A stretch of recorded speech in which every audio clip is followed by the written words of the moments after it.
Down the world's darkest highways into the vast unknown, yours truly, David Barnabas Spector, leads you on a unique journey into the minds of professional wrestlers, paranormal investigators, and an array of human and inhuman oddities. This is Radio Dark. And on this episode, we are joined by paranormal investigator and professional wrestler from Mr. One Night Stand to one half of the Killer Steve's tag team, and now the American Outcast. Ladies and gentlemen, my longtime friend, professional wrestler Steve Kruz. Steve, thank you for joining me here today, man. Thanks for having me, brother. Absolutely. And Steve and I go way back to our original days in upstate New York with World of Hurt Wrestling, the place where we both cut our teeth in the business. I started training a little before Steve, but we basically ran in the same circles. Steve, do me a huge favor. Talk a little bit about those early days at World of Hurt Wrestling in Schenectady, New York. When I started, it was called Press Towers, which was really just a renovated bowling alley. That was a Olympic wrestling school, Greco wrestling school, run by Jack Press. And World of Hurt kind of rented a corner of it, took out the ceiling tiles, and the ring was there. Ran shows there once a month or so, and that's where the school was. And I met up with I learned about World of Hurt. I was doing security for John Lahart with North Country Championship Wrestling. And I had already gone down and looked at Bone Breakers University in Baltimore, Maryland. I was ready to go there. And Tom Brandy, Sal Sincere, Patriot, whatever you want to call him, he's the one that told me about the guys from World of Hurt. And they were on a show we were doing up in Plattsburgh. Danger, Jeff Starr, Hoss, Kenny Casanova, I think Shockwave was on it, and Punk, I think, was there, and he got me hooked up with those guys, and I went and checked out the World of Hurt School in Schenectady, and that's where I ended up. Went there, trained by Sex Packet Brian Immaculate, Cranky Candy, some by Dave John did Danger, a little bit by Hoss, a little bit by Jeff Starr, Jeff Leibold, whole hodgepodge of people teaching me, mostly Cranky though. And it was old school, man. I remember my first day of class, they said, why do you want to be a wrestler? And I said, well, I was dumb. I was like maybe 25, and I'm like, I want to be in the ring in front of the audience, hear the crowd. I just want to do it. I want to do this since I was a little kid. And they said, all right. I didn't really understand the question. And then a few months later, Danger was back in the class. He wasn't there a ton. And there was another new student. And I heard him say, so why do you want to be a wrestler? And Cranky nudged me, and I'm like, all right, yeah, I'm paying attention. And kid's like, oh, I'm going to be the next big thing. I'm going to be famous. I'm going to be a superstar. I'm going to go to WWF. And I'm going to make a ton of money. And he just went off, and Dave punched him in the face and kicked him out of school. And we never saw him again.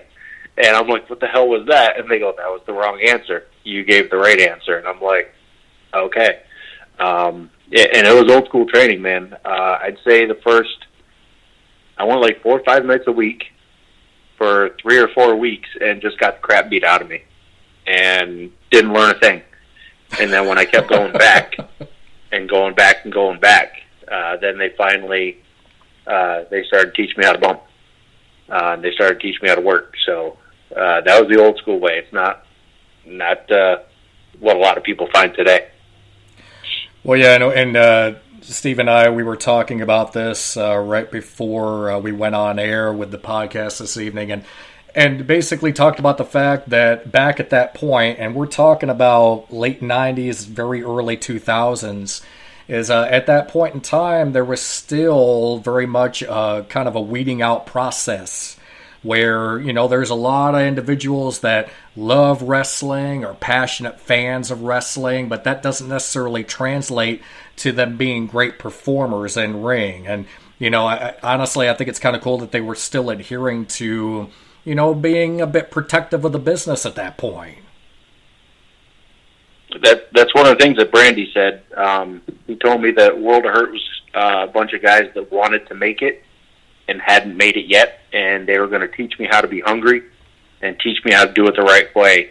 And that really, it kind of rang in my ears when he said that, and I remembered it. And that's what they taught me. They taught me how to go out and do it.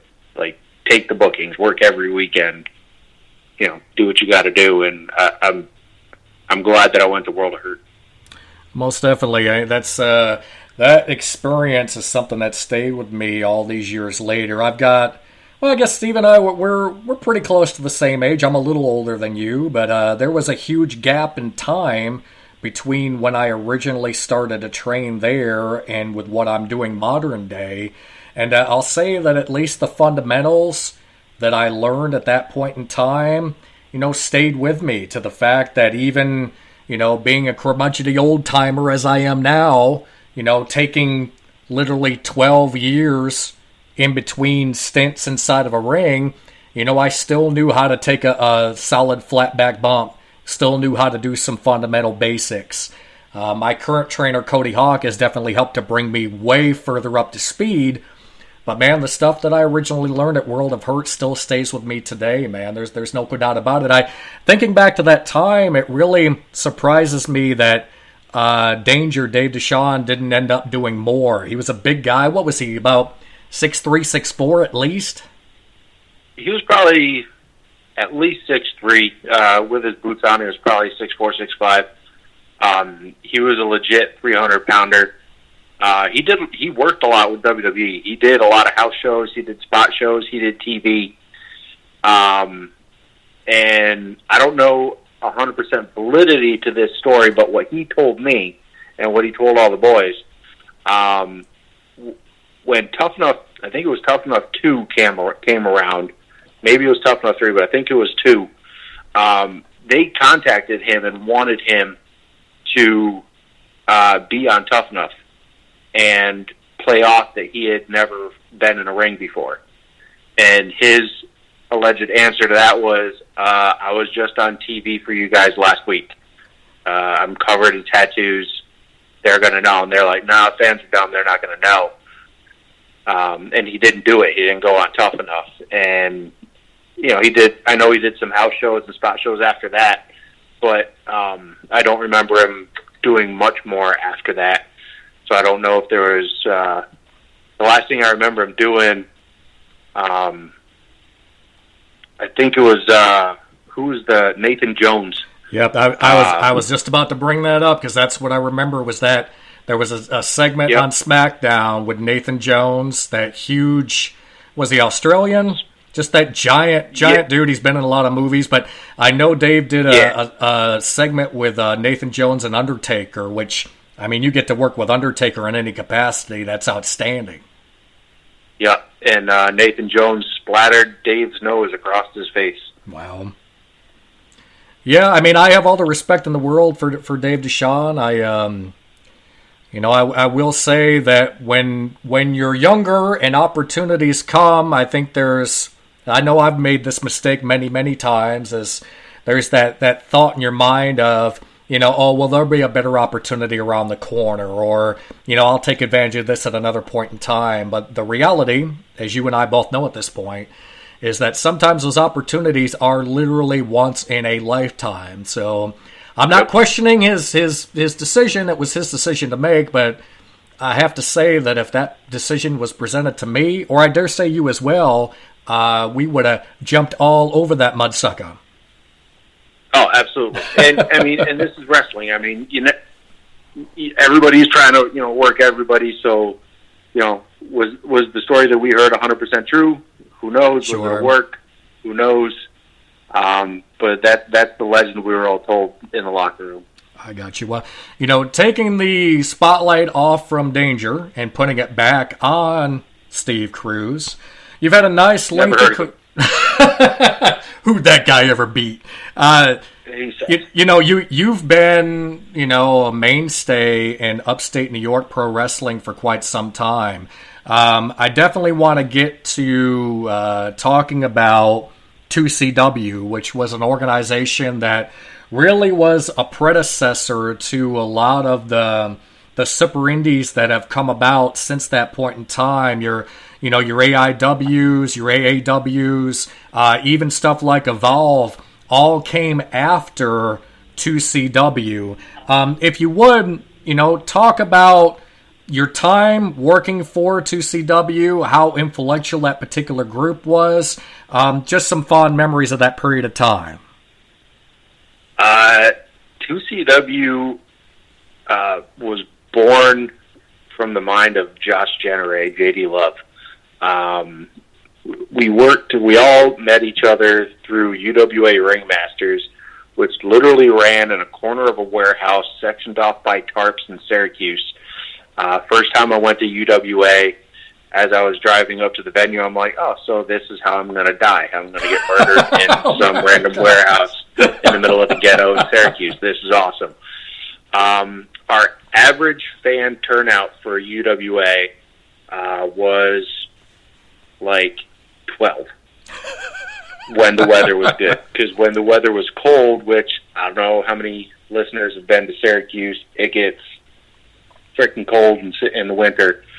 We still did the shows with salamander heaters around the ring. The fans were wearing jackets, gloves, and hats, and we're in the ring in Speedos, do a 20-minute match, and you couldn't break a sweat because it was so freaking cold in there.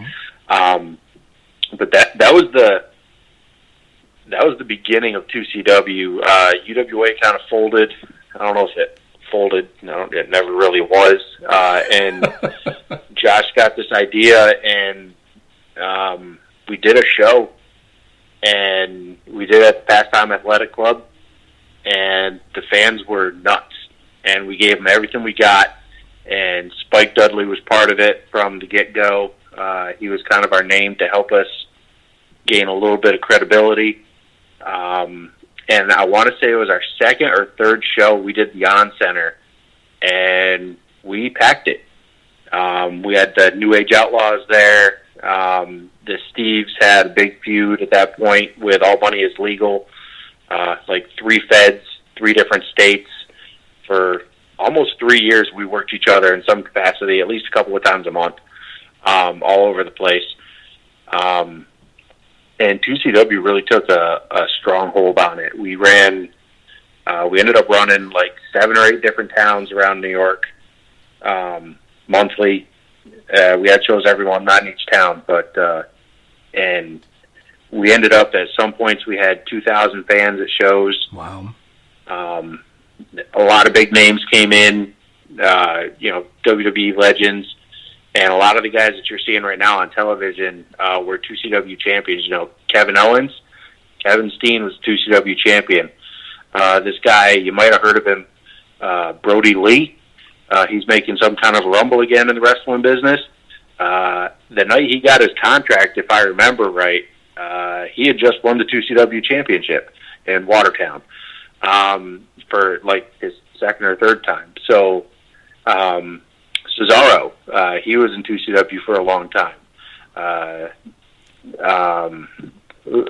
can't think of their name. The Young Bucks. Yes. They were in 2CW for a long time. AJ Styles, he was in 2CW a bunch of times. We had the talent that came through that locker room was ridiculous. But the cool thing about 2CW is the real stars were the local guys. It was the Killer Steves. It was JD Love. It was Jason Axe. It was Loca Vita. Everybody loved to hate Zachary Springate III. These guys, we were the local homegrowns. And people loved us. I don't know why, but they loved us. And we outgrew a TNA show, same night, about an hour away from each other. We trended #1 on Twitter a bunch of times with Living on the Edge pay-per-views that we did. They were doing IPPVs on the internet. Viewers all over the world watching it. it was just surreal.